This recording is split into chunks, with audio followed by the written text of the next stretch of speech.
Alors, un grand bonjour à chacun. Alors, j'ai beaucoup apprécié le chant. C'est auprès de Dieu que je veux me tenir. Parce que c'est ce que nous désirons, vraiment nous tenir auprès de notre Dieu. Et ce matin, j'aimerais aborder le chapitre 18 de la Genèse. Il y a quelques dimanches, j'avais pris le chapitre 12, si vous vous souvenez. Moi, je me souviens, mais c'est normal. Dans ce chapitre 12, en fait, Dieu avait appelé Abraham. Il y avait un appel d'Abraham et puis Dieu avait fait des promesses à Abraham, promesses d'un enfant. Puis le temps passe, c'est pas facile pour Abraham, le temps passe, et puis cette promesse n'est pas encore accomplie. Et puis Abraham, à la fin de ce chapitre 12, en fait, il va avoir une défaillance. Il ne va pas consulter Dieu, puis il va décider lui-même de ce qu'il faut faire. Et puis là, Dieu va encore user de miséricorde et de grâce, et il dit, reviens, finalement. Et il revient, et s'est mis. Abraham se dirigea jusqu'au lieu où était sa tente, au commencement, au lieu où était l'autel qu'il avait fait précédemment, et là, Abraham invoqua le nom de l'Éternel. Il revient, il y a un retour au Seigneur dans l'intimité du Seigneur. Il revient là où il était au commencement. Et ça, c'est important. C'est important de retrouver cette intimité avec Dieu. Et j'avais fait le lien avec le Nouveau Testament en vous citant le verset d'Apocalypse 3, 20, où Jésus dit à l'église de Laodicée, « Voici, je me tiens à la porte et je frappe. Si quelqu'un entend ma voix, ouvre la porte, j'entrerai chez lui, je souperai avec lui et lui avec moi. » Jésus veut cette même intimité avec nous. Et ça, c'est vraiment ce que Dieu veut pour chacun. C'est un appel à vraiment avoir cette intimité. Et là, il appelle ceux d'une église. Ça doit quand même nous interpeller. Ça m'interpelle. L'importance de Jésus, l'importance de l'intimité qu'on peut avoir avec Dieu. Et au début de ce chapitre 18, alors, je vais prendre plutôt la fin du chapitre, donc je vous donne 2 ou 3 éclairages sur ce début du chapitre 18. Il y a 3 hommes qui arrivent. 3 hommes qui arrivent, et puis Abraham les accueille. Et il va partager aussi un repas, et la promesse d'un fils va lui être renouvelée. Et j'ai trouvé assez génial, parce que je ne pensais pas prendre ce chapitre 18 quand j'ai pris le chapitre 12, mais je trouve assez génial parce qu'il y a comme une correspondance. Là, Abraham accueille pour une intimité avec ces 3 hommes, avec Dieu. Il accueille. Et Abraham a aussi dans cet accueil une certaine perspicacité parce qu'il se rend compte que ces 3 hommes, ce n'est pas n'importe qui. Il sent bien qu'il y a quelque chose de particulier. Alors vous me direz, oui, c'est clair que dans la coutume de l'époque, eh bien, il y a tout un aspect culturel de savoir accueillir l'autre. Mais là, dans la Bible, il est dit, quand il vit ces 3 hommes, il courut au-devant d'eux depuis l'entrée de sa tente et se prosterna à terre. Et puis il dit, « Seigneur, si j'ai trouvé grâce à tes yeux, ne passe point, je te prie, loin de ton serviteur. » Donc là, il y a quand même une perspicacité d'Abraham.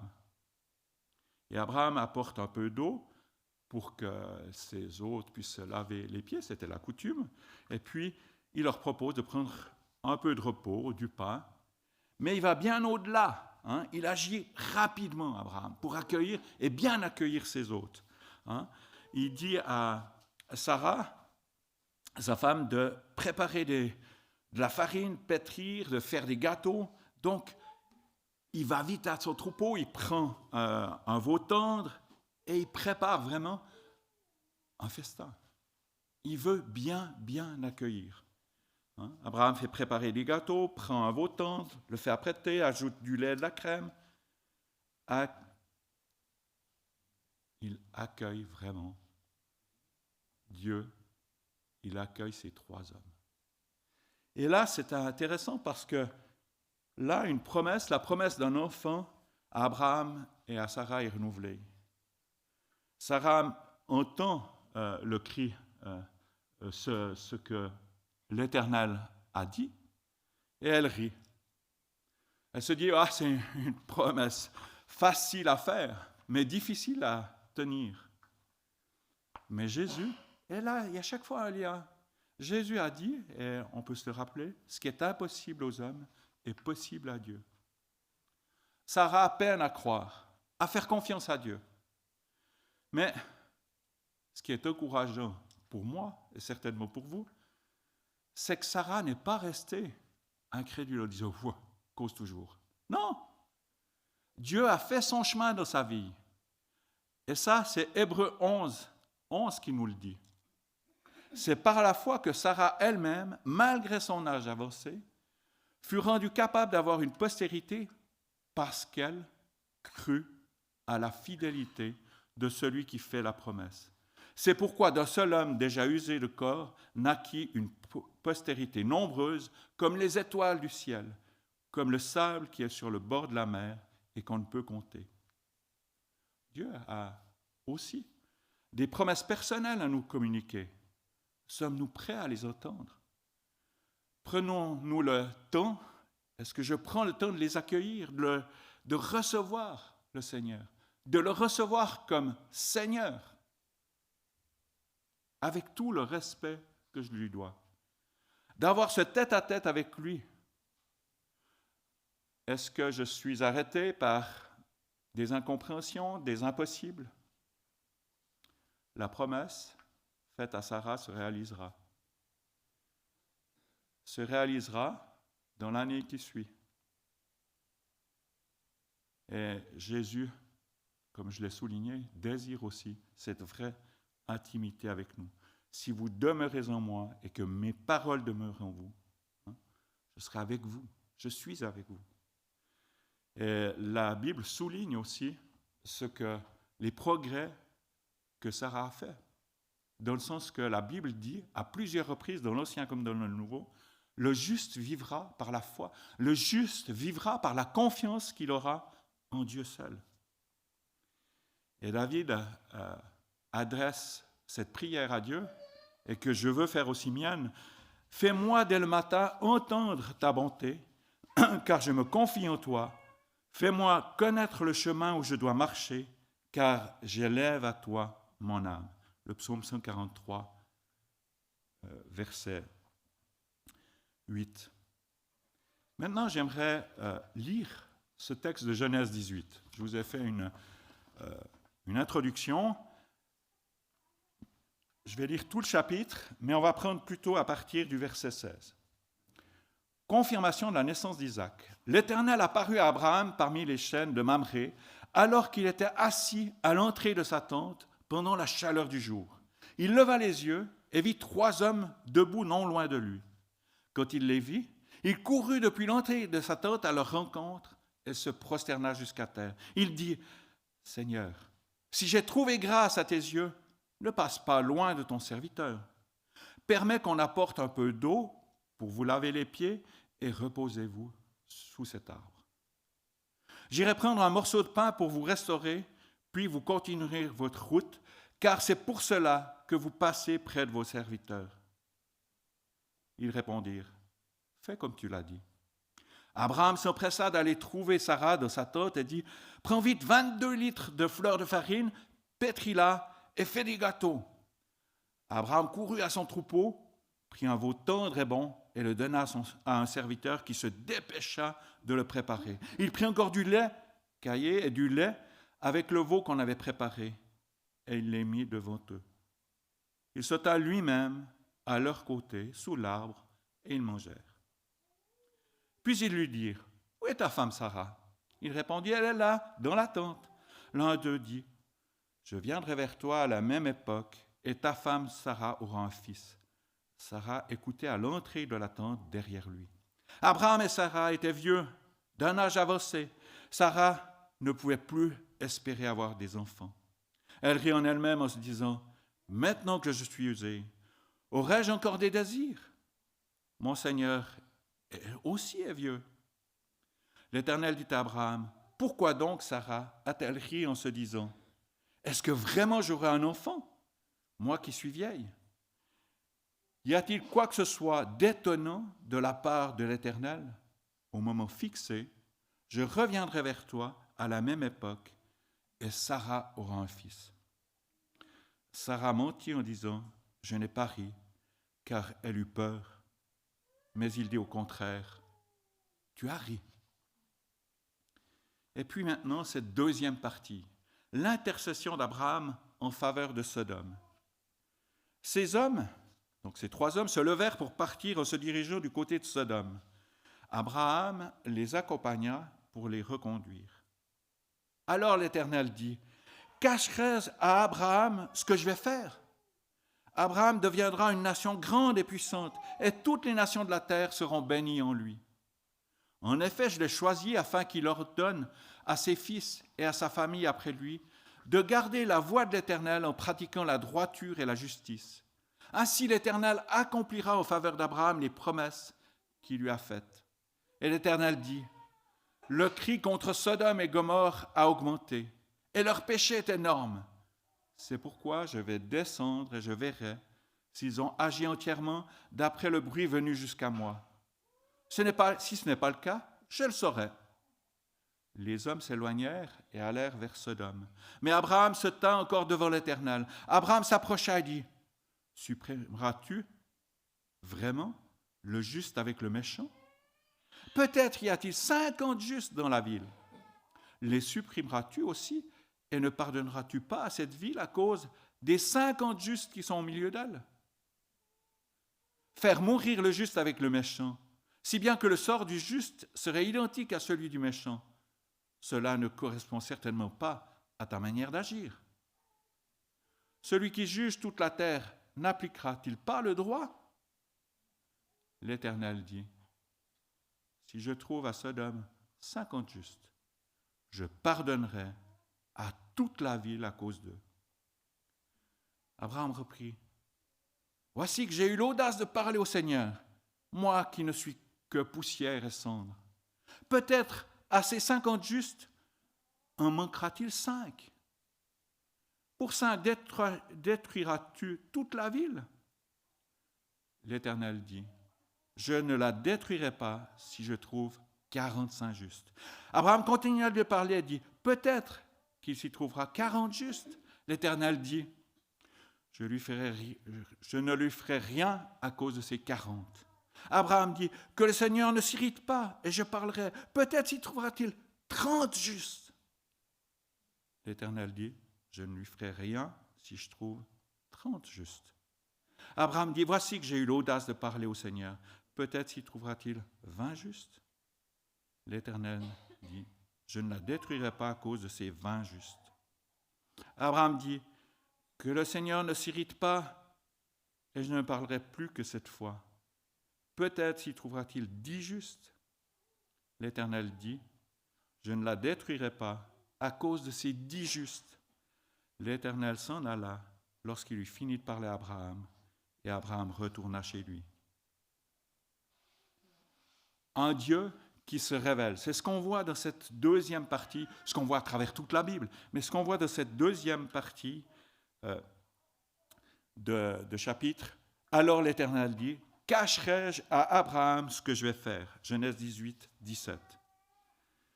Il est à noter que Dieu, et nous l'avons dans plusieurs récits de la Bible, que Dieu se révèle. Il y a d'autres exemples où Dieu s'est révélé de manière très, très pointue.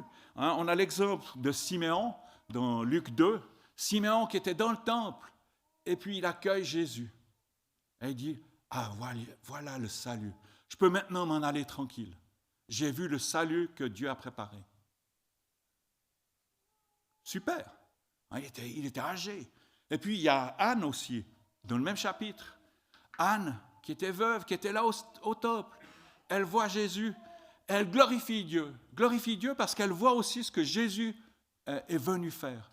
Sauver la nation, sauver ceux qui étaient perdus. Génial.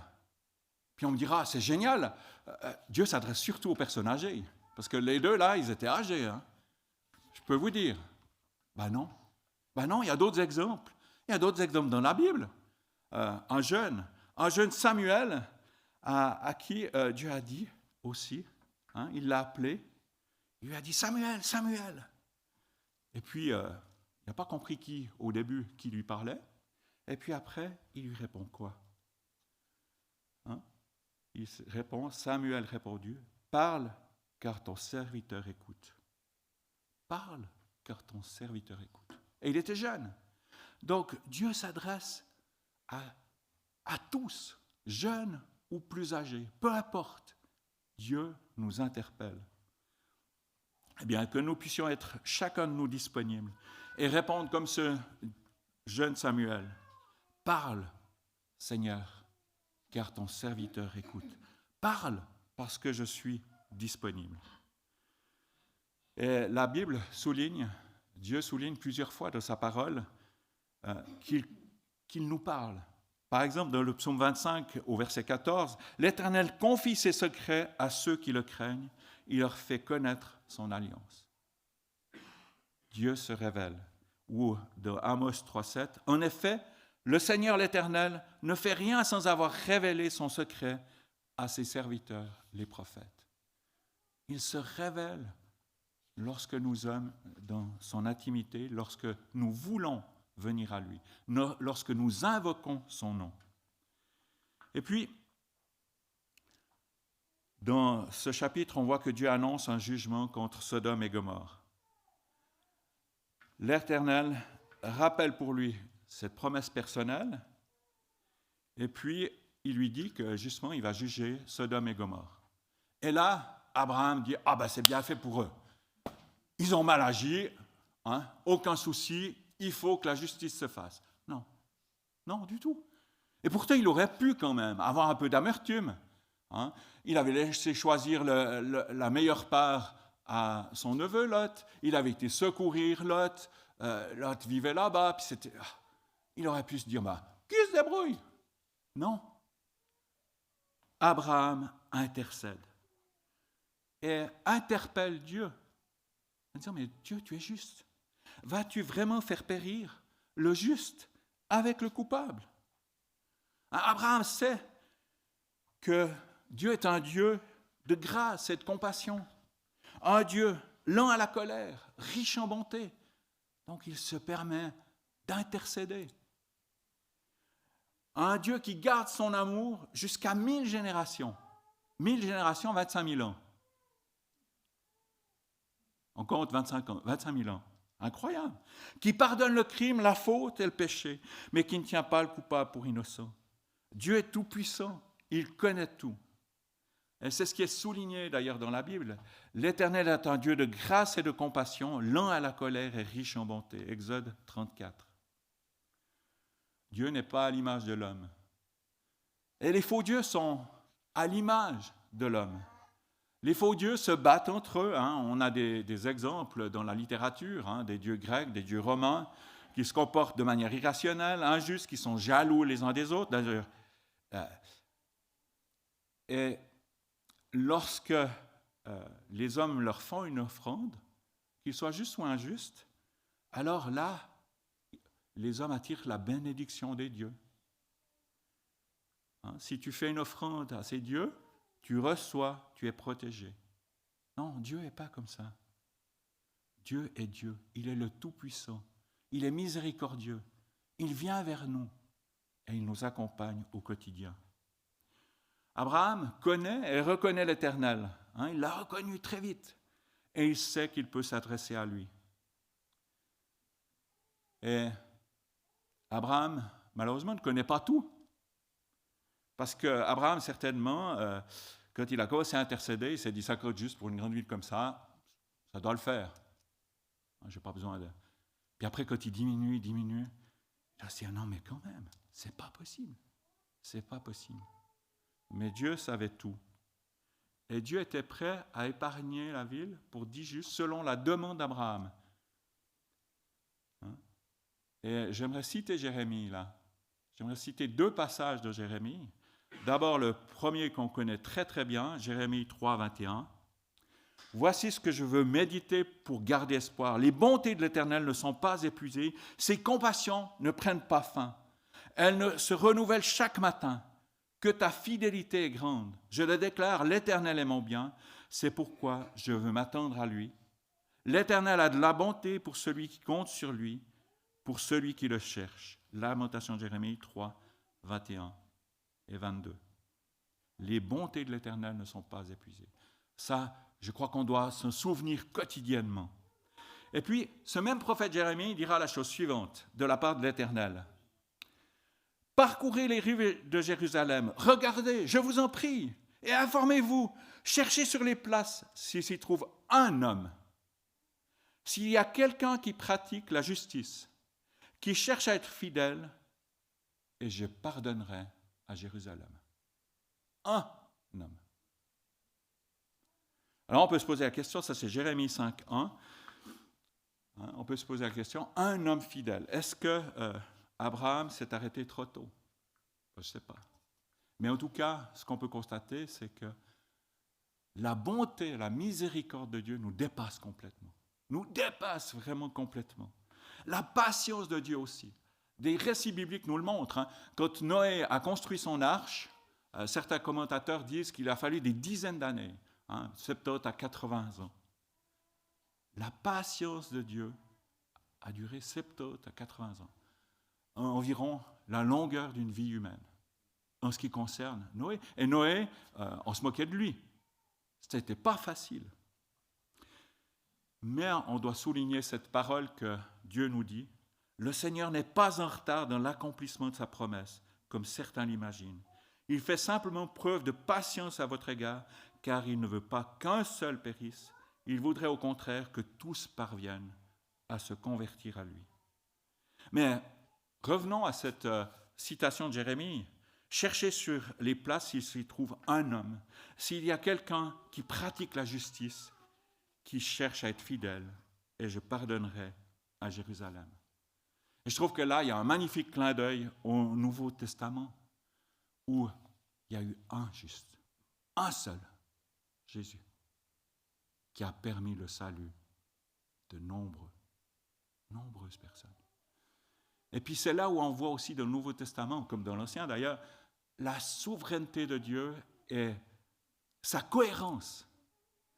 Et là, la souveraineté de Dieu, parce qu'il va inspirer un religieux qui n'a pas tout compris, on n'a pas tous tout compris, mais là, c'est encore plus flagrant.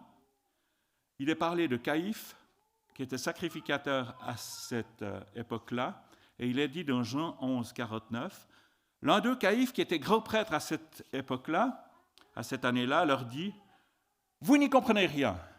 Vous ne réfléchissez pas qu'il est de votre intérêt qu'un seul homme mort pour le peuple et que la nation tout entière ne disparaisse pas. Or, il ne dit pas cela de lui-même, mais comme il était grand prêtre cette année-là, il prophétisa que Jésus devait mourir pour la nation. Et ce n'est pas pour la nation seulement, c'était aussi pour réunir en un seul corps les enfants de Dieu dispersés. Mourir pour réunir en un seul corps les enfants de Dieu dispersés, l'Église. Et pour rappel, il n'y a de salut en aucun autre, il y a sous le ciel aucun autre nom qui a été donné parmi les hommes par lequel nous devions être sauvés. Acte 4, 12. Avons-nous conscience que Dieu est lent à la colère et riche en bonté? Un peu, mais pas suffisamment. Que Dieu est patient envers moi, le pécheur. Tous ont péché, sont privés de la gloire de Dieu, c'est vrai. Mais il démontre dans le présent temps de manière à être juste, tout en déclarant juste celui qui a la foi en Jésus. Romains 3, 23 et suivant. Que Dieu, de sa patience, nous appelle aussi à la repentance, à revenir à lui ou à venir à lui. Où méprises-tu les richesses de sa bonté, de sa patience, de sa générosité, en ne reconnaissant pas que la bonté de Dieu te pousse à changer d'attitude? Dieu se révélera, Romains 2, 4. Et Dieu nous demande aussi d'être patients. Ainsi donc, en tant qu'être choisi par Dieu, saint et bien-aimé, revêtez-vous de sentiments de compassion, de bonté, d'humilité, de douceur, de patience. Supportez-vous les uns les autres. Et si l'un de vous a une raison de se plaindre d'un autre, pardonnez-vous réciproquement, tout comme Christ vous a pardonné, pardonnez-vous aussi. Colossiens 3, 12 et 13. Et j'échangeais il n'y a pas longtemps avec un ami qui me disait, ah ouais, on a à apprendre de la miséricorde et de la bonté de Dieu à notre égard, et comment nous devons aussi avoir de la bonté à l'égard des autres. Et il me rappelait, Jonas, il était tout content parce qu'il avait de l'ombre. Mais quand il n'a plus eu d'ombre, alors il a commencé à taper du poing sur la table, comme on pourrait dire, mais il n'a pas eu compassion de ces Ninivites qui étaient perdus et que Dieu, de sa miséricorde, a sauvés. Est-ce que j'ai compassion de mes frères et sœurs dans l'Église? Est-ce que j'ai compassion de ceux que je côtoie quotidiennement? Qu'en est-il de moi? Et puis Dieu nous recommande de prier comme Abraham a prié. L'apôtre Paul dit, je ne cesse de prier. Là, Abraham a prié. Peut-être s'est-il arrêté trop tôt, je ne sais rien. Mais de toute façon, il a découvert beaucoup plus de qui était Dieu à travers cette prière. Parce qu'il posait 50, 5 fois moins déjà. 5 fois moins. Et encore moins, puisqu'un seul. La prière du juste est d'une grande efficace. Et c'est ce que nous voulons et c'est ce que nous désirons découvrir. Et puis j'aimerais terminer par cette citation de John Bunyan, un serviteur de Dieu du XVIIe siècle, qui dit la chose suivante. Avant de commencer à prier, pose ces questions à ton âme. Dans quel but, ô mon âme, t'es-tu retiré en ce lieu? N'es-tu pas venu pour converser avec le Seigneur dans la prière? Est-il présent? T'entendra-t-il? Est-il miséricordieux? Te viendra-t-il en aide? Ton sujet de prière est-il insignifiant? Ne concerne-t-il pas le bien-être de ton âme? Quelle parole utiliseras-tu pour qu'il soit ému de compassion?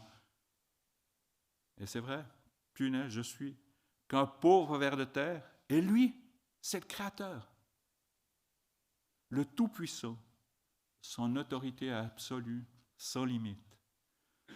Dans toutes tes prières, ne manque jamais de remercier le Seigneur pour ses compassions. Lorsque tu pries, vaut mieux un cœur sans parole que des paroles sans cœur. Lorsque tu pries, vaut mieux un cœur sans parole que des paroles sans cœur. Je vais prier. Oui, Seigneur Jésus, merci parce que tu es Dieu. Tu es venu jusqu'à nous, tu nous as visités et nous désirons t'accueillir. Et nous voulons te remercier parce que, comme Jérémie l'a dit, tes bontés ne sont pas épuisées, tes compassions ne prennent pas fin, elles se renouvellent chaque matin. Seigneur, aide-moi à les voir, aide-moi à prendre ce temps d'intimité avec toi. Oui, que ta fidélité est grande. L'Éternel est mon bien, c'est pourquoi je veux m'attendre à lui. Oui, Seigneur Jésus, nous voulons vraiment nous attendre à toi, prendre ces temps d'intimité avec toi. Aide-nous à le faire. Aide-nous, visite-nous comme tu as visité Abraham. Donne-nous aussi, comme pour Sarah, d'aller de progrès en progrès. Le juste vivra par la foi, par la confiance en toi. Et bien que nous puissions les uns et les autres, quelles que soient nos circonstances, avoir confiance en toi, reconnaître ta bonté et ta fidélité. Dans le nom de Jésus.